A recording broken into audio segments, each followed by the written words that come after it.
Hi guys, welcome back to the Home and Homestead. I'm Rebecca, and today we'll be doing some apple harvest recipes.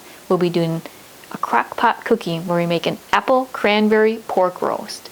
So this is a nice savory recipe using apples to make a hearty and rustic fall meal. And since we're making it in the crock pot, it's really simple to put together. So let's head over to the crock pot and get our ingredients added and get our apple cranberry pork roast cooking. So here I have my crock pot. I will turn it on to a low temperature. And to the base of the crock pot, I'm going to add 1 to 2 apples that I've peeled, cored, and sliced. I use my peeler core slicer so it does it really quickly and easily. And I'm just going to lay it along the bottom of the crock pot liner pan. And to that we're going to add 1 cup of a beef broth. You can check out my video on how I make my beef bone broth as well as how I pressure can it. You could also use beef bouillon or better than bouillon or even chicken or vegetable broth. That would work nicely as well. So I'll add 1 cup of the beef broth, and then I'm going to use a 2 to 3 pound pork loin roast. And I'm going to apply about 2 tablespoons of a dry rub that I like to use for my pork and sometimes beef. It's a nice all-purpose dry rub, and it works nice for roasts such as this. So I used about 2 tablespoons, just enough to coat the outside, all surfaces of my pork loin roast, and I'll put that right on top of the apples. So for this recipe, I did nice size apples when I peeled, cored, and sliced them. I like to use about 1 apple per pound of pork loin roast, so you can adjust accordingly. Next, I'm going to add the other apple that I peeled, cored, and sliced right on top of this pork loin roast.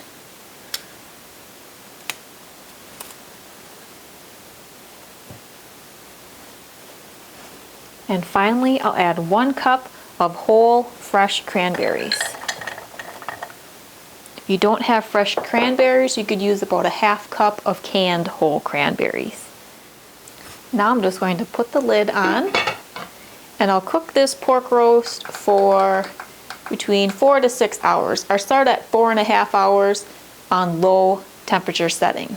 We want to cook this pork loin roast until it reaches between 160 to 170 degrees Fahrenheit for the internal temperature. So now we have our meal all put into the crock pot, and it'll cook away over the next few hours, and we're free to do whatever else we need to do. So for the other half of the canned cranberry, or the remaining bag of the fresh cranberries, I just placed that into the refrigerator, and we'll use that later for a garnish. We'll also use the drippings from the cooking juices in the crock pot to make a tasty gravy later on. So we'll let our apple cranberry pork roast cook in the crock pot. Alright, our apple cranberry pork roast has finished cooking. It took about 4 hours to get to 170 degrees Fahrenheit, and I had it on keep warm. And now I'm just going to remove the lid, and I'll take the pork roast out of the slow cooker here and set it on this plate so that it can rest.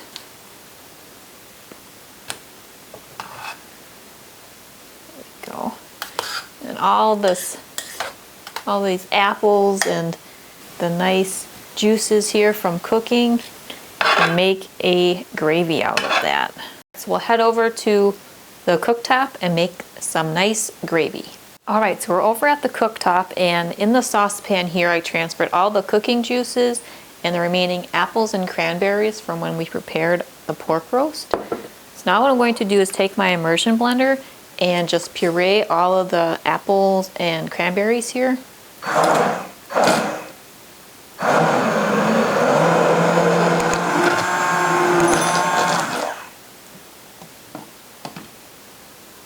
There we go. So now we have an apple cranberry sauce. Give this a taste here. It has a nice tart flavor from the cranberries, and then the savory from the the pork roast, I'm going to add a little garlic pepper in here.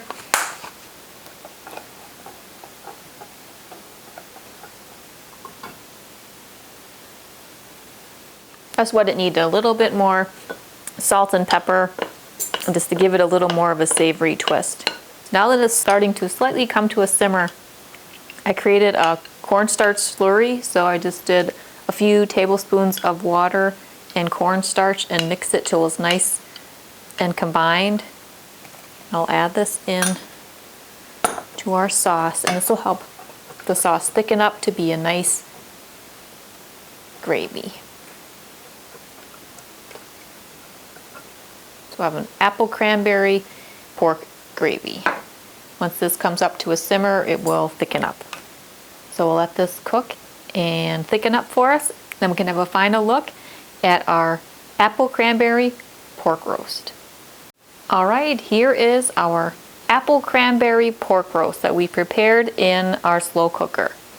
So I saved some of the apples and cranberries that the pork roast cooked with and put them on top of there. And then I used my miniature food processor and pulsed up some of the cranberries that were left over, and this will make a tasty garnish.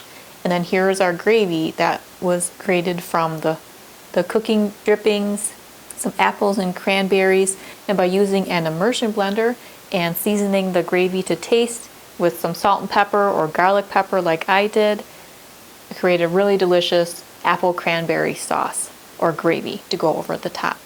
So now that the pork roast has been resting, I'm going to slice it up and it'll be all ready for serving. This would be a really delicious meal with some mashed potatoes or maybe some mashed sweet potatoes or even some tasty squash to get some more of the flavors of fall. So here is our pork loin roast all sliced up and ready to serve. So you can serve it as is, or you could also drizzle with our apple cranberry gravy. This is a really simple meal to put together by using the slow cooker or crock pot and adding some delicious fall flavors of apples and cranberry. This would be a really hearty and rustic meal to have during the fall or cooler months. This might be a really nice option during Thanksgiving. If you wanted to have a separate protein, maybe consider an apple cranberry pork roast this year. Well, I hope you enjoyed our time together in the kitchen where we made this simple but delicious meal using our slow cooker. If you'd like more inspiration or ideas on meals that you can create using your slow cooker or crock pot, instant pot, or air fryer, you can check out my playlist on the topic. There's also a number of different recipes using apples. You can check out a number of videos I have on that.